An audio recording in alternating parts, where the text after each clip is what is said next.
ಹರಿಸದಿದ್ರೆ ವಿಧಾನಸೌಧದ ಮುತ್ತಿಗೆ. ಚಿಮ್ಮಲ್ಗೆ ಹಾಗೂ ನಾಗರಬೆಟ್ಟ ಏತ ನೀರಾವರಿಯಿಂದ ಕಾಲುವೆಗಳಿಗೆ ನೀರು ಹರಿಸಿದ ಪರಿಣಾಮ ಬದುಕು ಕಟ್ಟಿಕೊಳ್ಳಲು ಆಶೆಗಣ್ಣಿನಿಂದ ನೋಡಿದ್ದ ರೈತರಿಗೆ ಬರೀ ನಿರಾಶೆ ಉಡುಗೊರೆ ಸಿಗುತ್ತಿದ್ದು, ಶೀಘ್ರವೇ ರೈತರ ಸಂಕಷ್ಟವನ್ನ ತಪ್ಪಿಸಲು ನೆನೆಗುದಿಗೆ ಬಿದ್ದ ಕಾಲುವೆಗಳ ದುರಸ್ತಿ ಪೂರ್ಣಗೊಳಿಸಿ ನೀರು ಹರಿಸಬೇಕು ಎಂದು ಕರ್ನಾಟಕ ರಾಜ್ಯ ರೈತ ಸಂಘದ ತಾಲೂಕು ಕಾರ್ಯಾಧ್ಯಕ್ಷರಾದ ಬಸನಗೌಡ ಪಾಟೀಲ್ ಮೂರಾಳ್ ಒತ್ತಾಯಿಸಿದ್ದಾರೆ. ಸುಮಾರು ದಿನಗಳಿಂದ ನಾಗರಬೆಟ್ಟ ಏತ ನೀರಾವರಿ ಯೋಜನೆ ಬಗ್ಗೆ ನಾವು ಹೋರಾಟ ಮಾಡ್ತಾನೇ ಇದ್ದೀವಿ. ಇವತ್ತಿನ ದಿವಸ ಅಂದರೆ ಶನಿವಾರ 9ನೇ ತಾರೀಕು ನಾವು ಡ್ಯಾಮಿಗೆ ಹೋಗಿ ಅಥವಾ ಜಲಾನಯನ ಪ್ರದೇಶಕ್ಕೆ ಹೋಗಿ ಎಷ್ಟೋ ಜನ ಬಾಗಿನವನ್ನು ಅರ್ಪಿಸ್ತಾ ಇದ್ದಾರೆ. ಆದರೆ ಈ ನಾಗರಬೆಟ್ಟ ಏತ ನೀರಾವರಿ ಯೋಜನೆ ಸುಮಾರು 170 ಕೋಟಿ ಅಂದಾಜು ವೆಚ್ಚದಲ್ಲಿ ಇವತ್ತು ಅದನ್ನು ನಿರ್ಮಾಣ ಸುಮಾರು 2015ರಲ್ಲಿ ಇದರ ಶಂಕುಸ್ಥಾಪನೆಯನ್ನು ಮಾನ್ಯ ಸಿದ್ದರಾಮಯ್ಯನವರೇ ಮಾಡಿದ್ದಾರೆ. ಆ್ಯಕ್ಚುಲಿ ಇದು 2020ರೊಳಗೆ ಇದು ಸಂಪೂರ್ಣ ಕಂಪ್ಲೀಟ್ ಆಗಿ ಸುಮಾರು 17 ಹಳ್ಳಿಗಳಿಗೆ ನೀರಾವರಿ ಸೌಲಭ್ಯವನ್ನು ಒದಗಿಸಬೇಕಾಗಿತ್ತು. ಇವತ್ತಿಲ್ಲಿ ನಾವು ಕೆಳಗೆ ನೋಡಿದರೆ ಸಂಪೂರ್ಣ ನೀರು ಸಾಕಷ್ಟು ನೀರಿದೆ.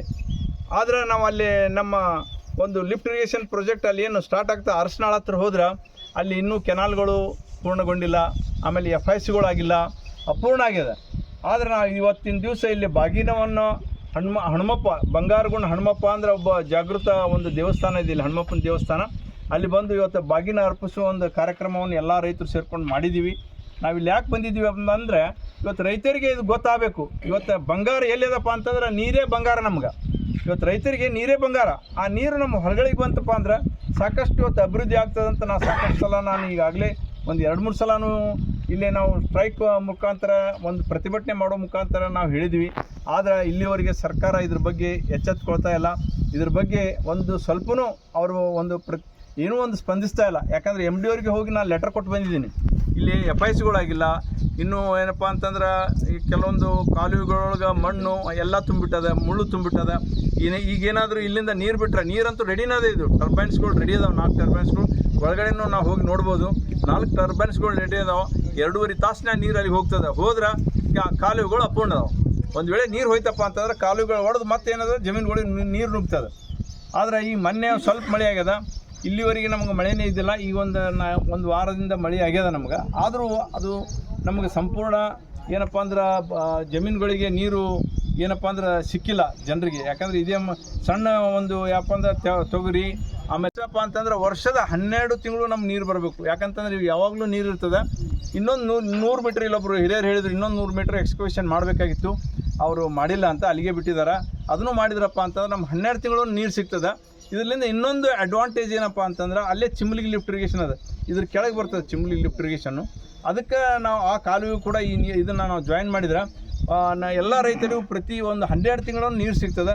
ಇದರಿಂದ ಒಂದು ರೈತರ ಆರ್ಥಿಕ ಪರಿಸ್ಥಿತಿ ಇಂಪ್ರೂವ್ ಆಗ್ತದೆ, ನಮ್ಮ ತಾಲೂಕು ಇನ್ನೂ ಡೆವಲಪ್ ಆಗ್ತದೆ. ಆ ಉದ್ದೇಶದಿಂದ ನಮ್ಮ ಒಂದು ಹೋರಾಟ ಹಮ್ಮಿಕೊಂಡ್ವಿ.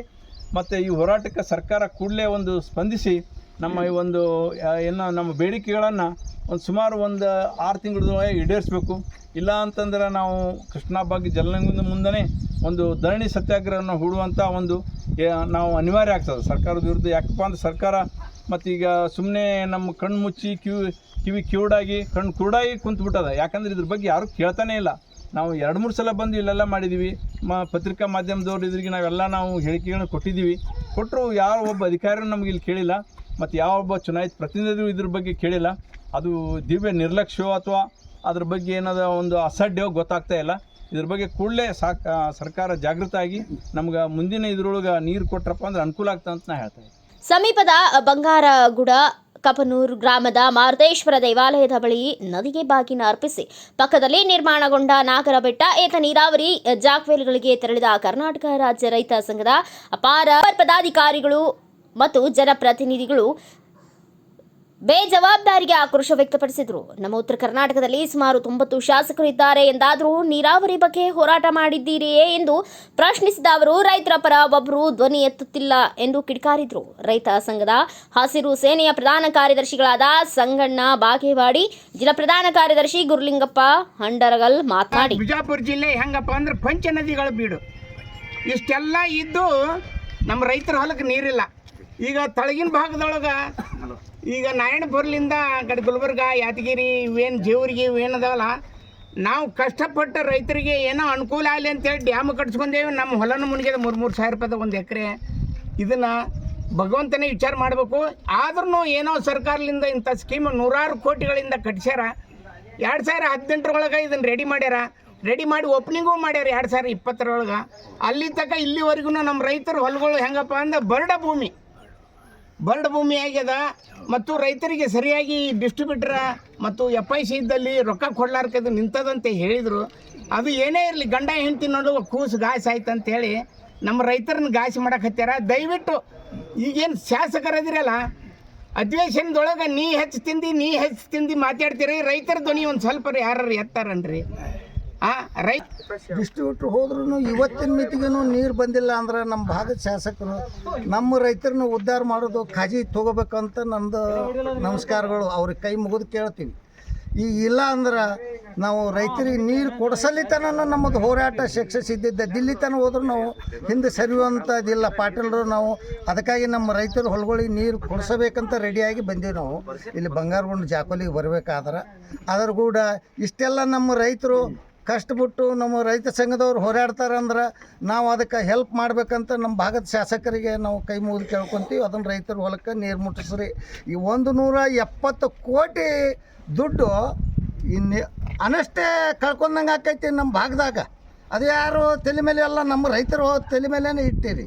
ಅದಕ್ಕೆ ಯಾಕೆ ಪೆಂಡಿಂಗ್ ಇಟ್ಟಿರಿ ಅಂತ ನಿಮ್ಮನ್ನ ಎದುರಿನಾಗ ನಿಮ್ಮ ಭಾಗದ ಹಳ್ಳ್ಯಾಗನ ಐತಿದು. ನಿಮ್ಮ ಭಾಗದ ರೈತರು ಉದ್ಧಾರ ಮಾಡಿರಿ. ನಿಮ್ಮ ಹೆಸರು ಹೇಳ್ತಾರೆ ಸಾಯುವವರಿಗೇನು ನೋಡ್ರಿ. ಆ ಮುತ್ತೆ ಹೇಳಿದ 12,000 ರೂಪಾಯಿ ಎಕರೆ ಅಂದ್ರೆ ಈಗ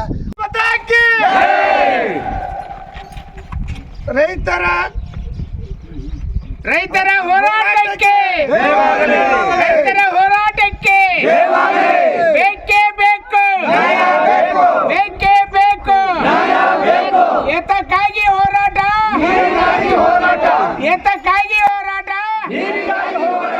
ಬೇಕೇ ಬೇಕು.